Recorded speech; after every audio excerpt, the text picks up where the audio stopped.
I've always practiced law in Kamloops. I came to Kamloops in '68. Practiced law since then, which seems a long time ago. I've been at two other law firms earlier on in Kamloops, and I've been at Mayor Jensen Blair since somewhere in the '80s. My primary practice is in corporate and commercial law, and it's tailed off to a specialization in the hospitality industry, which includes liquor licensing, gaming licenses, dealing with government generally, and but the core business is still commercial and corporate enterprises and advising small business and dealing with the specialty, even with the larger businesses.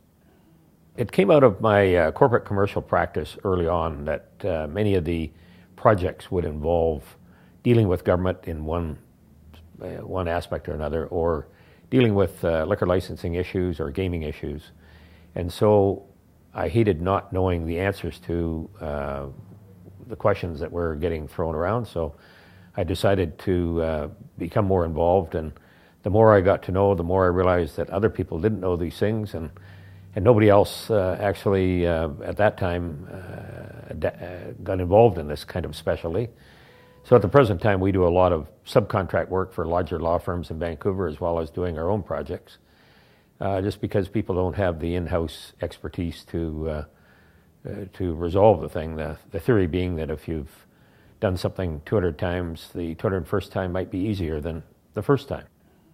My law practice is based primarily in Kamloops, but because of modern electronics and the ability to travel, has always, in terms of volume, primarily come out of the Vancouver area.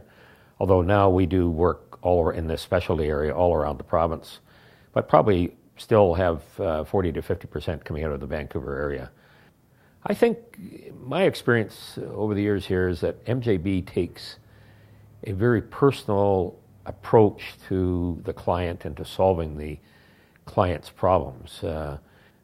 My approach is to, and it's the same as the advice issue that I gave you, is to understand them. It's, again, if you don't understand them and you don't understand the problem and you don't understand the background, you can't give them advice. And people rush into giving answers too quickly rather than to understand what the issues are and what the specific issues of the client are, whether they be financial or partnership or whatever they may be, that is sort of complicating a simple problem. So it just is a matter of taking more time at the front end, because then the back end answers become a lot simpler.